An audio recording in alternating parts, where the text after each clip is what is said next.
Welcome to Old Fashioned Finance, the podcast that mixes cocktails and high finance. I'm your host, Caleb Frankert, and I'm joined by my good friend and fellow money muddler, Jason Burnell. Caleb, can a podcast about finance be entertaining? Not without alcohol. All right, let's mix it up. Afternoon, sir. I know. I feel weird. Like, we have been, like, traditionally wearing, like, Blue Jay stuff. And now that people can see our stupid faces, they can see that I'm, like, in a farmer plaid shirt. Was this you dressing up for the camera? No, I didn't even think about recording today. That's pretty bad. Yeah, me neither. Oh, well. You know. I have a sweater on. You do. You have a nice dad sweater on. I like it. I'm feeling more dad every day. It reminded me of Neil from Santa Claus a little bit. Oh, no. His sweaters were terrible. Those were straight up Cosby sweaters. Okay, never mind. Cosby sweaters. Those were Cosby sweaters. Oh, yeah. I heard Cosby's being uncanceled. Okay. I guess. That's so weird. He's going to tour. Really? Yeah. He's blind, isn't he? Like, well. And not function. Well, is that just... I don't know. Internet says everything, right? Oh, Cosby. Boy. You know what? I remember we're way off track here. Yeah, well, here we go. I remember taking a reading for enjoyment class in high school. And wow. Okay. Yeah, my senior year, I was just hanging out. Coasting. But yeah, I remember a couple of Bill Cosby books that I read. One on fatherhood. Oh, wow. High school senior reading a book on fatherhood by Bill Cosby. Wow, how times have changed. Put that in your glass and drink it. Exactly. Wow. I bet that book is not in the library anymore. Yeah, I don't know. Anyway. Anywho, how are you doing? I'm doing all right. What about you? Yeah, doing good. Yeah, I'm ready for... I just want to be in winter all the way. Like, let's get this over with. I think you'll get your wish this week because it's supposed to be cold this week. Yeah, so. Good. I'm going to get outside. I'm going to cut some wood. Okay. Yeah. Maybe that's why I have for your body and your soul. Yeah. Yeah. Yeah. We'll see how it goes. We shouldn't talk about weather. Look at us talking about weather. Gosh, bunch of old guys. All right. So anyway, we are outfits recording. Are fitting us. This is a finance podcast where we mix cocktails and high finance. Today. Thanks for the reminder.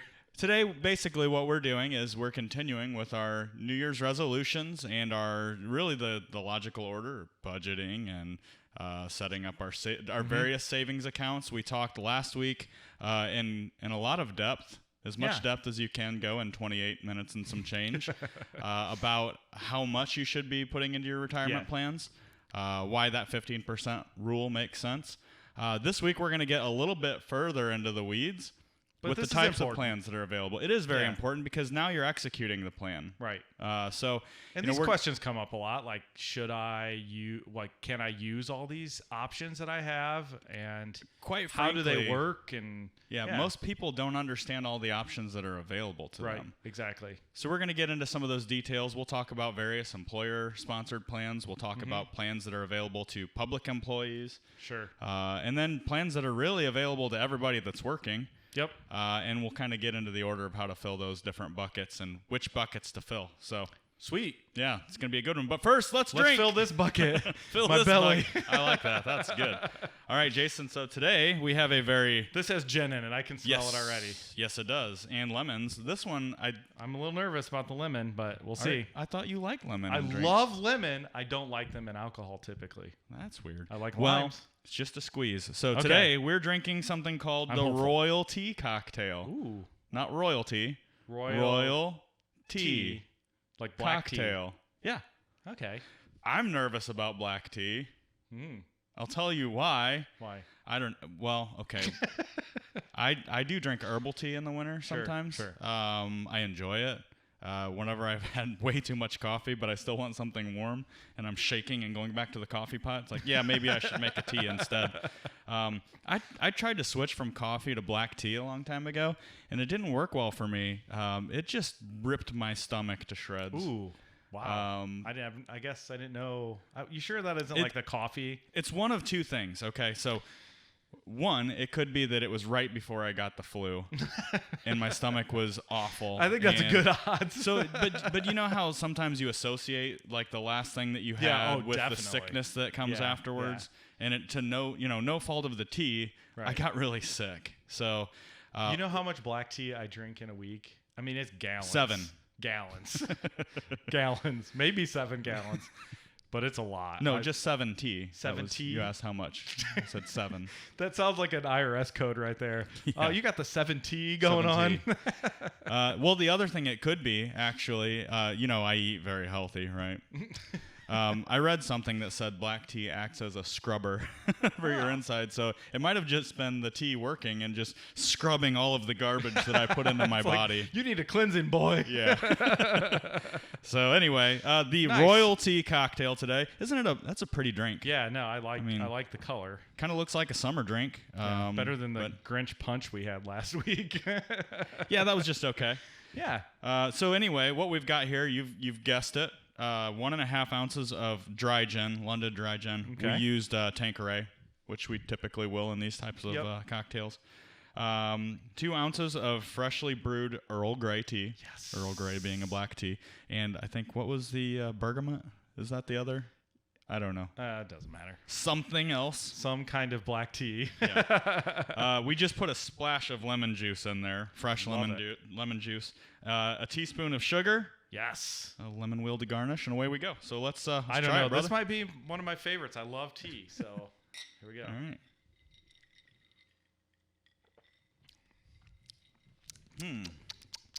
Very ginny. Lots of gin. You know, Yeah, that's not bad. no. I could do a lot more tea in there.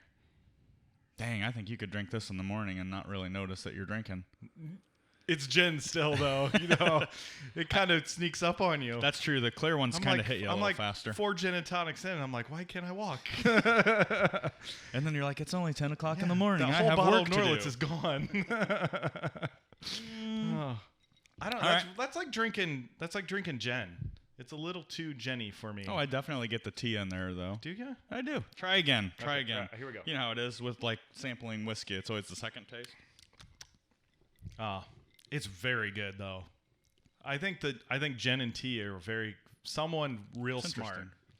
We always say, I feel like I say this a lot. Like, we're pretty smart. Why didn't we think about mixing these things? I'm in the summertime. For whatever reason, when we go camping specifically, tea and peach schnapps, Oh, yeah? love it. It's like one of my favorites. So I know it's kind of a low proof, bottom shelf kind of thing, but it's good. Peach This schnapps is one of the first tastes of alcohol that I ever had. Wow. And I didn't touch it again alcohol in general, for a long time.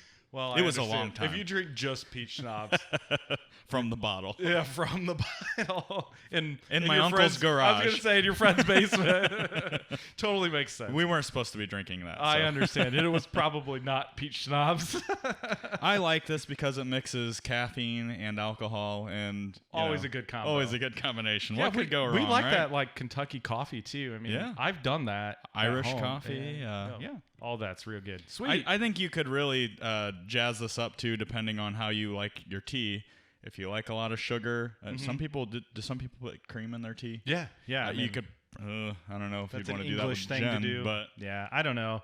I think you could doctor it up based on how you like your tea, with more sugar. Did you maybe more lemon. use one tea bag for each drink? I just made a regular size cup. It's only 2 ounces. Okay. Did I you go over the numbers here?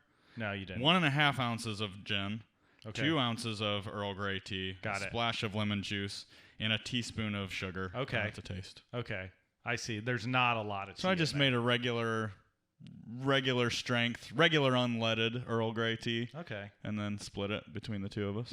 interesting. You're saying you could go with a little This more could be a heavy little. dose This of tea. could be a little darker, but I Okay. love. I love. We'll work on iced it over tea. the next couple of Yes. weeks and perfect your Jason Brunell royalty cocktail. Ooh, yeah. All I mean, right. we do have a picture of me as a royal person in the That's office. true. And it's priceless. All right, so let's move into the finance topic here. Because which doggone it, buckets this to is a fill. finance podcast. We say that a lot.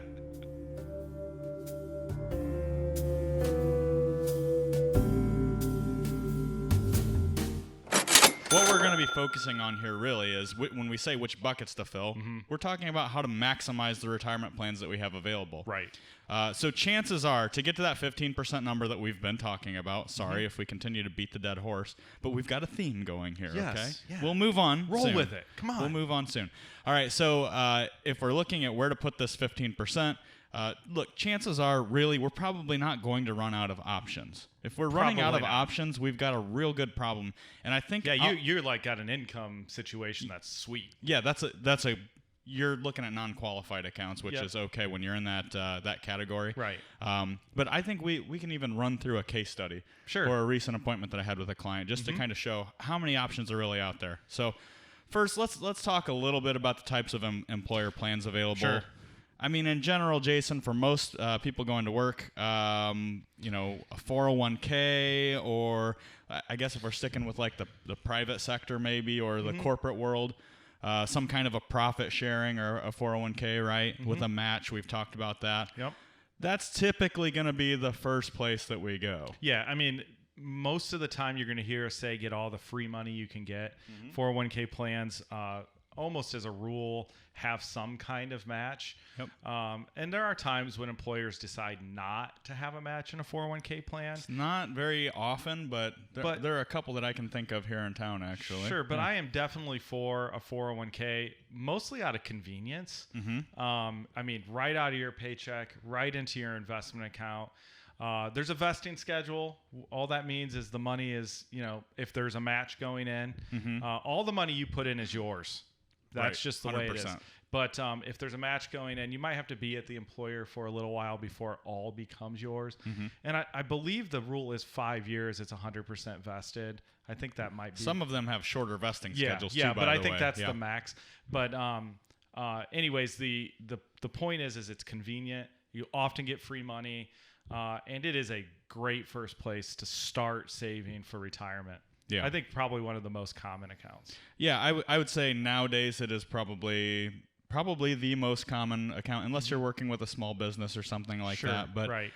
So 401k, we say that oftentimes, and folks go, well, I don't have a 401k. Well, you might have a 457, or you might have something that starts with a 4 right. 401a.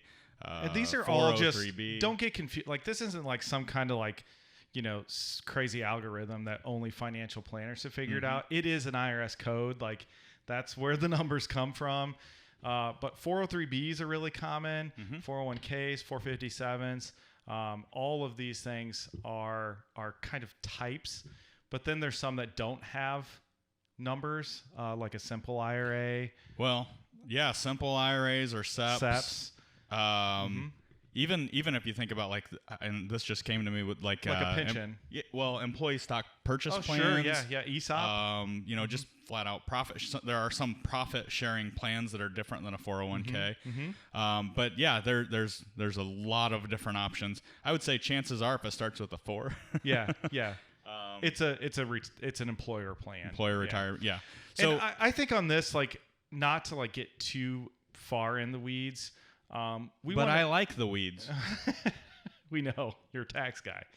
The reality is we want to make sure that we get the maximum benefit from our employer plan, and that typically is up to the match. Okay, yes. And so to keep it real simple, things like profit share, they'll typically just put in your account without participation, and it's exactly what it sounds like. A portion of profits by the company that get dropped into your account. Yep. Yeah. So we want to get up to an employer match and then move on to probably something else. And I think just to be really, really clear, as clear as this royalty cocktail that we're drinking, we're kind of almost assuming here that we're talking about defined contribution plans. Right. Which doesn't cover the whole gamut, actually. Really, if you want to drill down to 2 types of retirement plans, we've got, well, I guess you could say 3, but you have your defined benefit, right, which would be like a pension. Yep. You put money in, regardless of what you put in, you know what you're getting out in the form of a pension. Then you've got, which has become more and more popular over the years, some kind of a defined contribution plan, meaning you get to decide how much you put in. And at the end of the day, the onus is on you to save enough, along with the employer's match, to have something aside from Social Security, because you probably don't have a pension. Now, there are folks who have both, and we've seen quite a few of those combined plans, which would be the third kind, a defined benefit / contribution common in the plan. public employee area. Very much so. Yeah, I think teachers, public employees. But, I think that there is a common, I would say it's kind of a misnomer around pensions that you hear. I even heard it said the other day, you might be someone that has the benefit of having a pension. Mm-hmm. And I heard that, and I think, man, if I was a young person, I would be like, that's kind of a misleading statement, because I really take the side of being in control of your money. Yeah. And I'm a big fan of any plan where you are making your investment choices, deciding how much is going in, like the traditional 401k plan. But if you ask someone that, our baby boomer parents, grandparents, their opinion about this, they're probably going to say, take the "Man, pension. I wished I had that pension." Yeah.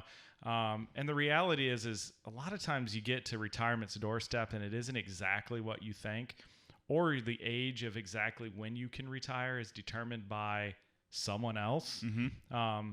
If I'm an advocate for saving and making that choice when you feel like it. And so I think that's a huge control. That control in general. Yeah. So I think it's just I just heard this, and I was driving home. It was on Dave Ramsey, and he actually said that. And I know he didn't mean it the way that I heard it entirely, but it definitely sounded like, man, if you have a pension, you are a lucky dog. And I know that's not what he teaches. Yeah. So, well, okay. So what he does teach, and really what we are pushing, is financial independence. Right. Absolutely. All of this stuff that we talk about is trying to get us to that point where work becomes an option. Right. Right. Not what we have to do, but what we want to do. So that being said, work being we're talking about flexibility. We're talking about ultimate control of when and how much you take out. Maybe you want to retire in your early 50s and you want to do a bunch of traveling. Well, pension's probably not going to allow that. Right. Well, and also that's a really good point on the 401k plan. Again, if you feel like your 403b, any of those, you feel like I was once really passionate about my job, but now I want to go deliver Amazon packages for a living. It's portable. Pick it up and go somewhere else. Roll it over. Take your ball and go home. Yeah, exactly. There's nothing stopping you, especially if you were like really responsible. Yes. And you're like, you know what? I saved. I'm doing great. I'm going to do this Encore career thing and try something different. My mortgage is paid off. Right. I don't have any consumer debt. My kids are through school. Why do I have to wait till 65 to kick in? You don't. My income, right? Exactly. So, I think that's a really good point. And I would say, really, if you think about it, everybody not everybody, but most of you that are making money, earning a paycheck, again, most of you are putting money into Social Security. And if you go to ssa.gov and you look at your contributions that you're making involuntarily, and then you look at what your projected benefit's going to be, I think most of us that could do a little bit of math would look at that and say, hey, wait, what if I just put that into a retirement account and invest that for myself? You I think evil we would conservative. Take that. How dare you think something like that? Now, I realize, and I'm not speaking against Social Security. No, yeah. Just like anything else, like anything with a pension type element, people that are paying in now are paying for the benefits of people that are retiring now. There's that element. Right. But I think if we were to start from scratch, hit the reset button, if you could start over, you'd take that money that you put into pastors. That's a big one. Right. A lot of pastors, depending on their outside work situation and things like that, have the option to forego Social Security. Right. Okay. And what I see oftentimes is they use that as a way to increase their paycheck. Right. But they're not putting that money. Yeah. But I have seen a few that have done a heck of a job taking that money and investing it and living way better than they could off of Social Security. Absolutely. And again, we want to make sure that we're taking advantage of all these options. And, if you fill up that 401k, we're just going to talk generally about that. Get the match. I would say on average, it's probably somewhere in the 3% range for most businesses, and some are way higher, but get that one done. And then move on to the next option. Yeah, and I think we'd be. This kind of ties in. I guess what we just talked about is what's available to most people in a corporate type of a setting. Sure. But let's talk a little bit about your public employees. So remember, we're targeting that 15% number at the end of the day. My wife is a teacher. if you're a teacher and you're listening to this, you most likely in the great state of Ohio, STRS is the retirement plan. Yep. I think the last I checked, something like 94% of those participants are in the pension-only option. Yep. Because that's automatically what they enroll you in unless you choose not to. And if you've ever talked to a teacher, or if you're a teacher and you're listening to this, you know that on your first day, you're trying to figure out lots of stuff, and then they put the retirement papers in front of you, and you just go, option A, because that's what everybody said to do. And it's virtually an irrevocable decision. Like, you can change it one time, I think, in your working career. 5 years in. And that's just Ohio, which I think, other states might be similar. Again, virtually irrevocable. Like, you make that decision. So, before, if you are a 20-something and you're working in a public employment situation, teacher, highway worker, do yourself a favor. Sit down with the financial planner. We're here to help. It's an important, critical decision that will have lasting impact. That is, again, you can't really change. And most folks are showing up to this doorstep with absolutely no experience. Or it's just so far on the back burner because they're preparing for their career.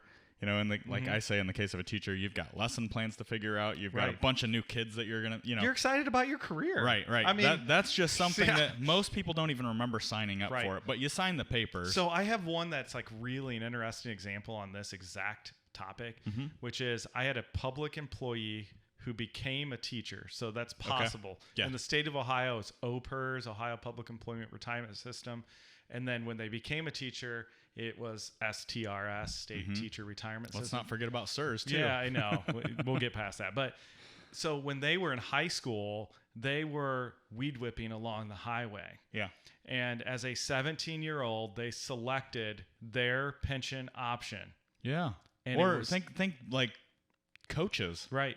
And it was, you couldn't change it. Uh-huh. So here they are, they get their big boy job, and they go to work, and they're like, you already selected what your retirement benefit's going to be, and it's irrevocable.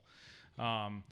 Well, that's going to require some other planning, isn't it? Right, absolutely. So my point is, again, seek some professional help when you have this paperwork, because those decisions are a little bit more critical than just a 401k. Well, let's walk that example right into the next one, okay? Sure. So, like you said, if you're listening and you're going to start a new public employee job, talk to somebody. But if that decision has already been made and you're done, you're set, you're in that, you're going to work this career, you're going to get a pension, what are some of the other things we can do, right? Because we got to do some additional planning. We got to put some money in some of these other buckets, okay? So here in Ohio, I believe my wife puts 10.5% in automatically, STRS.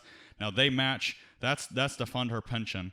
And I say with teachers, there's all kinds of options available. Right. But I almost always see the wrong order applied. Sure. They've got deferred comp plans and things like that, which are it's cool that they have those available. Absolutely. Ohio 457. 450. Yeah, right. And now a lot of them are funded with an annuity, with limited investment options. So let's think about that situation. You're putting your 10% in, and this is where I think it gets a little bit challenging with a situation like that with a public employee. Do you count the 10% that they're automatically putting in towards the 15%? So my response to that would be absolutely not. Okay. Yeah. I think this is where public employees fall off the edge of the earth for me. You cannot assume that like you have to save. Just like everybody else, like as a percentage of your salary, the money you earn, it's the 10% icing on the cake. That's just my opinion. And I mean, call and chew me out when you have too much money at retirement. Let's be clear. You don't have control over those assets. You don't. Correct? No. And, teachers that retired 20 years ago probably remember a pinch on STRS. Sure. They had, in the state of Ohio, massive investments in ExxonMobil when the pipeline burst in the Gulf of Mexico. Like, it just like you have no control over right, that. And at some point, that affected some people's pension. Sure There's did. Always someone in the middle that's going to get squeezed. There's been giant changes to those plans. Absolutely. Ages, the percentages that you receive. And unfortunately, the folks that are paying for the cost of that particular mistake would be the people getting hired now, Mm-hmm. they're going to have some kind of new contract that changes things. So, well, let's walk through this then. Sure. Okay, so you're putting your money in. You would say don't count it. I don't know if I would. I would maybe count it less. I still want you to get to the 15% number. Mm-hmm. But let's talk about some of the other places we can go, because there is an annuity salesman walking the halls that is ready to put you in the deferred compensation plan. Is that the best place to go? Well, heck no. Not if you've got Roth IRA available. And we'll just put it this way, new tax year, unless your household adjusted gross income is over $205,000, right. You have this option available. Right. The Roth IRA. Roth IRA, right. Yeah, so I mean, do what you can at work, get all the free money you can get, fill up the Roth next is what you're saying. Fill up the Roth next. Right. Yep. And so if all the plan options are confusing you, talk to a professional. Yeah. Okay? Like, we can help you through this. So in a 401k, you've hit your match. Yep. You go to the Roth IRA. Let's say you're at 12% and you've got to fill that bucket up some more. This is where you go back to your 401k. That's right. In the case of, let's say, a public employee or a teacher, this is where maybe you do start to look at Deferred comp. Or maybe you look at funding some non-qualified. That just means not tax-deferred savings. Exactly. That's earmarked for retirement. But and I always call that, I like to call that the retire early bucket. Yeah. Okay, like it gives you some options. You don't have the same. No rules on age and things. Yep, no penalty to take it out early. So I think that. No rules like this podcast. So, yeah, as we talked about Bill Cosby to open this thing up, it's pretty obvious. So, oh gosh, some of the other things in the plans for everyone, like the Roth. In addition, if you've got a side hustle, as silly or crazy as it sounds, depending on how much you make at your side hustle, or maybe you have a family business that you dabble in, a farm or something like that. Right. And I realize I grew up on the farm. It's real easy to show no income on the farm. Right. You got to show income in order to dump into these plans for sure. But I want to kind of walk through a case with a client that I worked with last week. It's a good example. So I've got a client who is a salesman, okay? His wife is a teacher, and they brought to the meeting, by the way, her deferred compensation enrollment form. All right, so Ohio deferred compensation is what they brought. Ohio deferred compensation. That's where we're from. So we're looking at, all right, which buckets do we fill? We practically did this last week, okay? So he's putting, let's say, 6% into his retirement. Company's matching 9%. Cool. That's awesome. You count 6%. Right. You count 6%. That's right. All right. So the next step, maxing out the Roth IRAs, looking at their situation. Okay, I think we can do that. That's going to be our goal this year. Where's the next place that we go? You might say in her situation, well, okay, do we look at the deferred comp? This is where it gets really, really exciting. Yep. He also farms. Yep. He shows income some years. Yep. He could open a simple IRA or a SEP IRA. She can be an employee of the farm. She can have a simple IRA. Right? So we're looking do the at 457. This. Absolutely. Which is after the simples. Right. And the reason for the IRAs is you have more control over it. You dump into the 457, you do have a limited set or menu of options, I guess you would say. But I think the gist with that, when we went through and we explored all these options, I go, guys, if we max all this stuff out and we're still going, where do we put money? That's awesome. What a great problem to have. Kidding. And by the way, the answer is probably going to be take more vacations. Right. Right? Do you want to retire at 50? Pay off your mortgage. Exactly. Yeah. So I think that's kind of the gist. There are a lot of places to go. If you're making this 15% a priority, and we think you should, that should be part of the goal. That is a resolution I think you can keep. You actually just said something I think is really important to You note. sound surprised by that. No, I'm not. You said something that was brilliant. Okay. Like every day. Okay? I'm going to drop the mic and walk out. You said he's getting 6, he's putting 6, they're matching 9, right? I just had a thought. The reason you don't count the 9 is if you change a job, it isn't going to be 9 somewhere else. Okay. Exactly. That's a really good match. And also, that may not be fully vested. That's right. There's a lot of You might give cases. up 50% of that 9%, over if you were only there for 3 years. And if you don't focus on the behavior, the math never works. Yeah. So, and I think that goes back to what we talked about last week, which was really the behaviors are the important thing, and prioritizing. So I hate to cut it off and leave this with We talk should've- to a financial advisor, but I'm telling you, We're here to help. if they're half as smart as we are, which is not very smart, Hey, man. they will find places to put money for retirement. Sure. Okay? Well, this is a pretty fun one, I think. Yeah. We These promise questions we'll be come up moving every week. almost every time we meet with somebody, Yeah. especially when we get into the retirement planning. We should have it's cut very, back very on the practical. Bill Cosby talk and talked more about this. You know what? I think we should keep it. All right. Well, thanks for having a drink with us this week, folks. It is time to close out the tab. So if you have a question or a topic you want addressed on the Old Fashioned Finance podcast, be sure to email us at podcast@bluejfg.com. We'd love to hear from you. Don't forget to share the show with someone you love or just someone who needs a little money muddling themselves. You can stay up to date with the latest action by following us on Facebook. Old Fashioned Finance is brought to you by Blue Jay Financial Group. That's bluejfg.com and produced by Podastery Studios. We've been your hosts, Caleb and Jason. Cheers. Not sure what you just did. Behind the back. Okay. Cheers. I guess.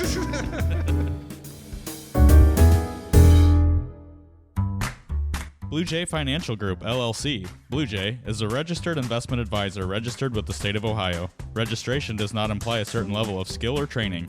The presence of this advertisement on this podcast shall not be directly or indirectly interpreted as a solicitation of investment advisory services to persons of another jurisdiction unless otherwise permitted by statute. Follow-up or individualized responses to a consumer in a particular state by Blue Jay and the rendering of personalized investment advice for compensation shall not be made without first complying with jurisdiction requirements or pursuant an applicable state exemption. All verbal and written consent on this presentation is for information purposes only. Opinions expressed herein are solely those of Blue Jay unless otherwise specifically cited. Material presented is believed to be from reliable sources, and no representations are made by our firm as to other parties' informational accuracy or completeness. All information or ideas provided should be discussed in detail with an advisor, accountant, or legal counsel prior to implementation.